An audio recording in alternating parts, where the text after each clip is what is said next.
महिषासुरमर्दिनी भुवनामनमोहिनी त्रिभुवनपरिपालिनी त्रिशूलधारिणी महिषासुरमर्दिनी शङ्खचक्रगदा पद्मसकलायुधधारिणी सर्वशक्तिभक्तिमुक्तिफलप्रदायिनी शङ्खचक्रगदा पद्मसकलायुधधारिणी सर्वशक्तिभक्तिमुक्तिफलप्रदायिनी महिषासुरमर्दिनी भुवनामनमोहिनी त्रिभुवनपरिपालिनी त्रिशूलधारिणी महिषासुरमर्दिनी सत्यधर्मकर्मशीलजगदाधारिणी मृत्युञ्जयमनोवल्लभे भवानी मधुर मधुर नामरूप ओंकाररूपिणी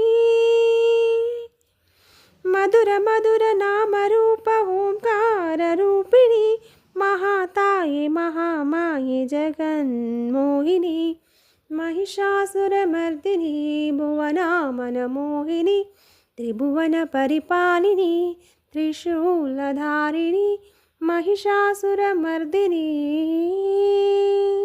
शरददासि हृदयवीणपीठनिवासिनी शोकमोहजननमरणभयनिवारिणी शरददासि हृदयवीणपीठनिवासिनी शोकमोहजननमरणभयनिवारिणी निष्कळङ्क नित्यतृप्त नित्यकल्याणी निष्कळङ्क नित्यतृप्त नित्यकल्याणी दिव्यज्योति ज्ञानज्योति परञ्ज्योतिरूपिणी महिषासुरमर्दिनी भुवनामनमोहिनी त्रिभुवनपरिपालिनी त्रिशूलधारिणी महिषासुरमर्दिनी. ಎಲ್ಲರಿಗೂ ನಮಸ್ಕಾರ. ಪಂಚಮಸಿರಿ ಕನ್ನಡ ಜ್ಯೋತಿ ಯೂಟ್ಯೂಬ್ ಚಾನಲ್ಗೆ ಸ್ವಾಗತ.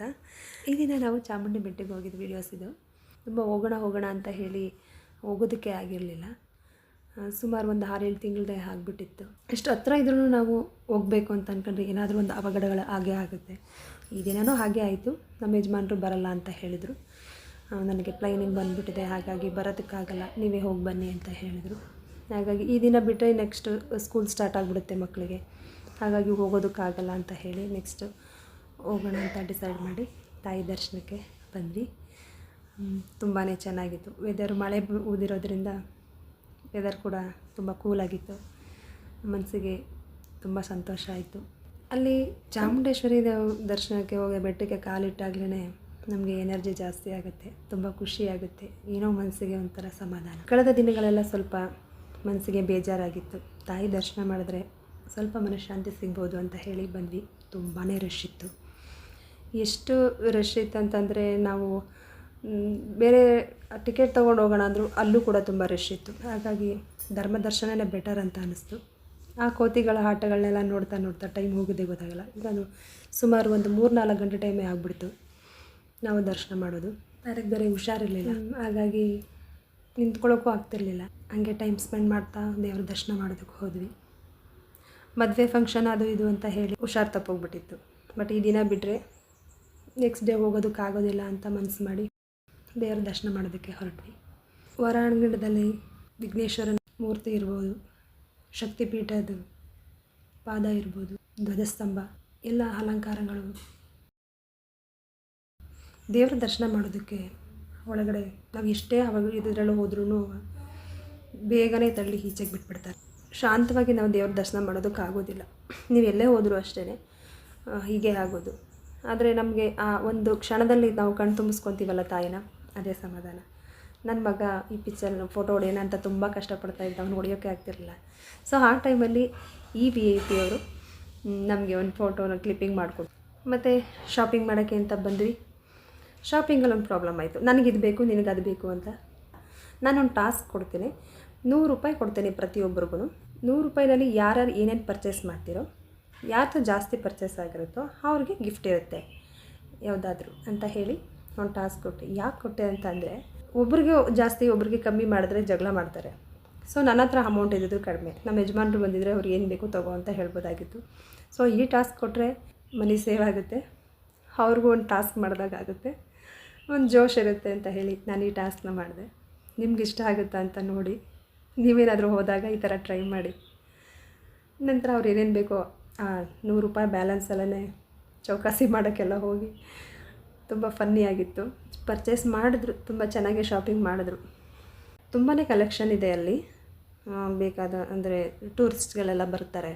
ಬಳೆ ಆಗಿರ್ಬೋದು, ಬ್ಯಾಂಗಲ್ಸು, ಮನೆ ಐಟಮ್ಸ್ಗಳು, ಪಿಂಗಾಣಿಗಳು, ಬುದ್ಧಂದು ಥರ ವಿಗ್ರಹಗಳೆಲ್ಲ ತುಂಬಾ ವೆರೈಟೀಸ್ ಆಫ್ ಕಲೆಕ್ಷನ್ ಇದೆ ಅಲ್ಲಿ. ಆದರೆ ತುಂಬ ಕಾಸ್ಟ್ಲಿ ಇರುತ್ತೆ. ಎಷ್ಟಂತಂದರೆ 1ಕ್ಕೆ 2ರಷ್ಟು. ಕೊಂಡ್ಕೊಳ್ಳೋರಿಗೆ ಸ್ವಲ್ಪ ಕಷ್ಟ ಆಗ್ಬೋದು.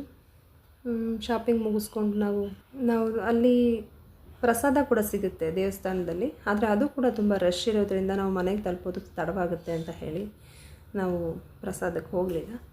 ಹೊರಗಡೆ ಒಂದು ಹೋಟೆಲ್ಗೆ ಹೋಗಿ ತಿಂಡಿ ತಿಂದು, ನನಗೆ ಮದುವೆ ಗಡಿಬಿಡಿ ಅದು ಇದು ಫಂಕ್ಷನ್ಸ್ಗಳು, ಬಟ್ಟೆ ಹೊಲಿಯೋದು ಇದೆಲ್ಲದರಿಂದ ನನಗೆ ಜಾಸ್ತಿ ವೀಡಿಯೋಸ್ ಮಾಡೋದಕ್ಕಾಗಲಿಲ್ಲ. ಎಡಿಟಿಂಗ್ ಮಾಡೋದಕ್ಕೆ ತೊಂದರೆ ಆಯಿತು. ಮತ್ತು ಮಾಡಿರೋ ವೀಡಿಯೋಸ್ಗಳೆಲ್ಲ ಮಿಸ್ಟೇಕ್ ಆಗಿ ಡಿಲೀಟ್ ಆಗಿಬಿಡ್ತು. ಸೊ ಹಾಗಾಗಿ ನಾನು ತುಂಬ ಲಾಂಗ್ ಟೈಮ್ ತೊಗೊಂಡ್ಬಿಟ್ಟೆ ನಾನು ಅಪ್ಲೋಡ್ ಮಾಡೋದನ್ನು. ದಯವಿಟ್ಟು ಕ್ಷಮೆ ಇರಲಿ ಅಂತ ಕೇಳ್ಕೊತೀನಿ. ಕಾರಣ ನನಗೆ ಹೆಲ್ತ್ ಅಪ್ಸೆಟ್ ಆಗಿತ್ತು, ಅದೊಂದು ಸಮಯದ ಅಭಾವ ಎಲ್ಲ ಒಟ್ಟೊಟ್ಟಿಗೆ ಆಗೋಯಿತು. ಹಾಗಾಗಿ ಇದನ್ನು ತಡವಾಗಿ ನಾನು ವಿಡಿಯೋ ಮಾಡಿದ್ದು. ಈಗ ಮನೆಗೆ ಬಂದು ಇದನ್ನೆಲ್ಲ ಅವ್ರು ಮಾಡಿರೋ ಗೇಮ್ದೆಲ್ಲನೂ ಯಾರ್ಯಾರು ಎಷ್ಟೆಷ್ಟು ತೊಗೊಂಡಿದ್ದಾರೆ ಅಂತ ಹೇಳಿ ಗೆದ್ದು ಕೊನೆಗೆ ನನ್ನ 2ನೇ ಮಗಳು ಈ ಟಾಸ್ಕಲ್ಲಿ ವಿನ್ ಆದಳು. ಅವಳಿಗೆ ಅದು ಟಾಸ್ಕ್ ವಿನ್ ಆಗೋದಕ್ಕಿಂತ ಹೆಚ್ಚಾಗಿ ಅವರು ನಾನು ಕೊಟ್ಟಿರೋ ₹100 ಕೂಡ ಎಕ್ಸ್ಟ್ರಾ ಬ್ಯಾಗ್ ಅಂತ ಅದು ಇದು ಊಟ ತಿಂಡಿ ಅಂತ ಹೇಳಿ ಚೆನ್ನಾಗಿ ನನ್ನ ಖರ್ಚು ಮಾಡಿಸಿದ್ರು. ಏನೂ ಮಾಡೋಕ್ಕಾಗಲ್ಲ, ಮಕ್ಕಳಿಗೆ ಆಸೆ ಅನ್ನೋದಿದ್ದೇ ಇರುತ್ತಲ್ವ, ಎಂಜಾಯ್ ಮಾಡಲಿ. ಇಷ್ಟು ಸಣ್ಣ ಪುಟ್ಟ ಆಸೆಗಳನ್ನೂ ಈಡೇರಿಸಲಿಲ್ಲ ಅಂತಂದರೆ ಮಕ್ಳಿಗೆ ಬೇಜಾರಾಗುತ್ತೆ. ಮಕ್ಳಿಗೆ ಬೇಜಾರು ಮಾಡಿದ್ರೆ ನನಗೂ ಬೇಜಾರಾಗುತ್ತೆ. ಹಾಗಾಗಿ ಒಂದು ಸಣ್ಣ ಶಾಪಿಂಗ್ ಅಷ್ಟೇ. ಖುಷಿಯಾಯಿತು. ಎಲ್ಲರೂ ಹೆಚ್ಚು ವೀಡಿಯೋಸ್ಗಳನ್ನ ನೋಡಿ ತಡವಾಗಿ ಹಾಕಿದ್ದಕ್ಕೆ ಕ್ಷಮೆ ಇರಲಿ. ಯಾಕೆಂದರೆ ತುಂಬ ಜನ ವೀಡಿಯೋಸ್ಗಳನ್ನ ನೋಡ್ತಾ ಇದ್ದಾರೆ. ಸಬ್ಸ್ಕ್ರೈಬ್ ಆಗಿ ಅಂತ ನಾನು ಹೆಚ್ಚು ಕೇಳ್ಕೊತೀನಿ. ವಿಡಿಯೋ ನೋಡಿ ಎಲ್ರಿಗೂ ಶೇರ್ ಮಾಡಿ. ಕಮೆಂಟ್ಸಲ್ಲಿ ನಿಮ್ಮ ಕಮೆಂಟ್ಸ್ ಹೇಗಿದೆ ಏನು ಅಂತ ಹೇಳಿ ತಿಳಿಸಿ, ಖುಷಿಯಾಗುತ್ತೆ. ತಾಯಿಯ ಆಶೀರ್ವಾದ ಎಲ್ರಿಗೂ ಇರಲಿ. ಪ್ರಸಾದ ತಿಂದು ದೇವರಿಗೆ ಒಂದು ನಮಸ್ಕಾರನ ಮಾಡ್ತಾ ಈ ದಿನ ಮುಗಿಸ್ದೆ. ತುಂಬಾ ಸಂತೋಷ. ಒಂದು ಪಾಸಿಟಿವ್ ಎನರ್ಜಿ ಅಂತ ಹೇಳ್ತೀವಲ್ಲ, ಅದು ಆ ತಾಯಿ ಚಾಮುಂಡೇಶ್ವರಿ ಹತ್ರನೇ ಇರೋದು. ಆ ಶಕ್ತಿ ಆ ತಾಯಿದು ನಮಗೆ ಬೇಕು. ಜೈ Shri Chamundeshwari. Thank you so much.